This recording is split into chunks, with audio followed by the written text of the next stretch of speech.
Hey guys, so I just wanted to do a quick little comparison video here, state of affairs between some of the best handsets on the market in mid 2017. So we do have pretty much every handset which I'm quite interested in at the moment. So that is the XC Premium, OnePlus 5, HTC u11, S8 and iPhone 7 Plus. So all the good stuff on the table. And we're just going to see who is the faster phone overall. We've got to know, because these are all running the best processors that you can buy right now, pretty much. So it is quite interesting. So I'm just going to try and start them up at the same time here.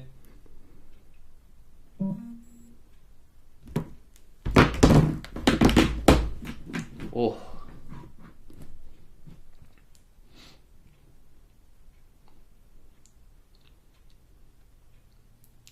Who's going to win? Oh, S8 won this time. I was expecting the iPhone to win. And then we do have OnePlus 5, 8GB RAM model, HTC u11 beating Sony this year. And Sony's last again. Sony's always last. I don't understand it. As Sony, what are we going to do to get Sony to go first? That is a good question. But nevertheless, it's a fantastic phone, the XC Premium, and maybe it's going to catch up in other areas. So first things first, we can just do a quick little comparison here of what you're getting with each phone. So with the Sony, you are getting a 4K display, which is absolutely fantastic in terms of the density, as well as full waterproofing, high-res audio, and a slow motion camera on the back, which is very nice. With the OnePlus, you're getting an affordable price, arguably, a dual camera with dash charging and 8 gigs of RAM if you choose this model. Near stock Android with a very beautiful display with an annoying issue when you do scroll. It may annoy you, it may not. Personally, it does annoy me quite a bit, so I might get it exchanged for another one. I don't know yet, but moving on to the HTC u11, this has certainly impressed me over a couple of days I've just had it. It's coming with a very nice kind of design here, very sturdy. I probably would have liked it if it was a metal build, because that was HTC's legacy in the past, and it feels a bit weird going to a glass build. But in terms of the camera, apparently it's the best on the market at the moment, according to some websites. You're also getting some squeeze feature here, which is quite innovative. And you're also getting a very nice spec sheet overall. So it's a solid phone, no doubt about it. The S8, well, that needs little introduction. You're getting a curved display here, very nice. You're getting full waterproofing and dust proofing, iris scanner, class leading camera, annoying fingerprint sensor. And what else? Pretty much very beautiful display. It's curved, it's 2K. What more could you ask for? Well, and obviously the bezel ratio looks so much more futuristic compared to these phones. And then we do have the iPhone, which comes with the iOS 11 here. Very nice software, smooth transitions. It runs just as good as I got it basically a couple of months ago. Well, it was actually about 6 months ago or something, but you can see it's fantastic software support here with the iPhone. Everything else is a little bit bland, in terms of no quick charge, but you do get this dual camera for your bokeh pictures, etc. So we can just now have a look at some benchmark and see how they do compare here. So just going to run speed tests, because people do like to see the Wi-Fi performance. And let's get it open here.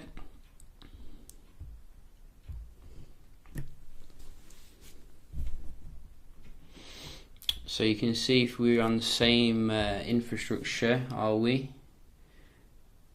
Oh, we're not.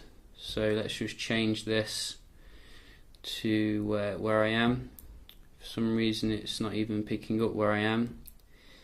So that is pretty weird. Where are we? There we go. This one, nice. And this one, why does it think I'm in Manchester? That is pretty weird. So we're all on the same one, so it's a fair test. Let's go. XC Premium is up first. Oh, don't know how I pressed the shutter button. That's how I did that. Sony does give you a shutter button as well, forgot to mention that. Wonder why no one else actually does do that anymore. But you can see, decent score for the XC, not the best. OnePlus 5, what can you do with your jelly screen?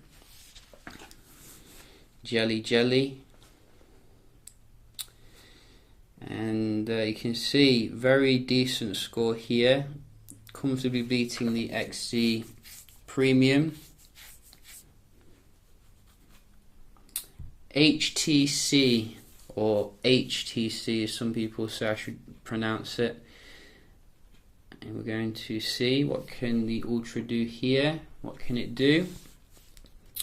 It's not the Ultra, it's the u11. But quite a miserable score there, if we're going to be honest. Not the best. So it is running, I think, the same processor as these two. Not sure why there is a discrepancy, but it is what it is. HTC and S8. You can see, oh, it's taken the crown here, and that is what we did expect. The ping is a little bit high though, so not the best when it comes to your gaming, but still very class leading nevertheless. iPhone, can you beat Samsung in this video? We're going to see.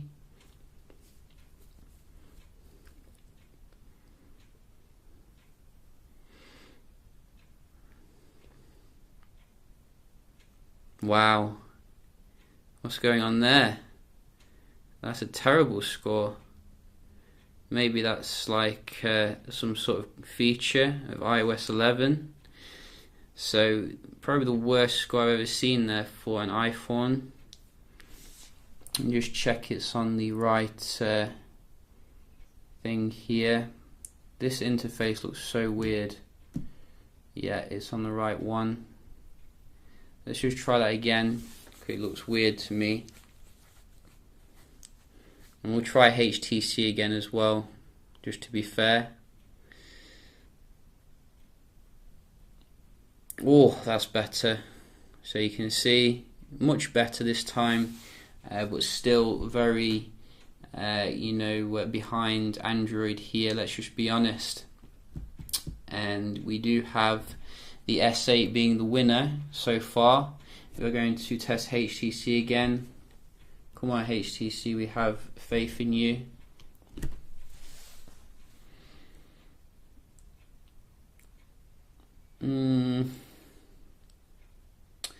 You see, again, very low score. I don't know what to make of it. Maybe they've just not used the best antenna or something, because they really had it down to a T with the HTC 10. Well, it is what it is at the end of the day. S8 is the winner here. When it comes to that, we are going to check as well the Geekbench score. I'm going to fast forward the video as well, so we're not waiting all day. So let's get it open here. Where is it? Do we have it on here? Can never find it on the S8. Geekbench. There we go. I even have it on there for some reason. But you can see here, nice overview of what we're getting in terms of the specs. I think you can see 8 gigs of RAM, 4 gigs of RAM, 4 gigs of RAM, 3 gigs of RAM on the iPhone. And we're just waiting for this to install.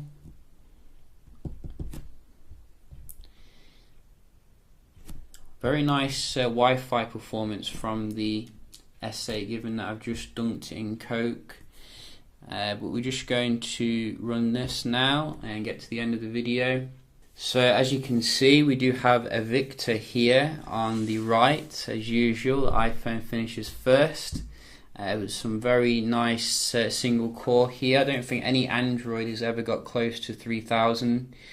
I wonder what the next iPhone is going to bring. Oh my god, it's going to be so good in terms of the single core.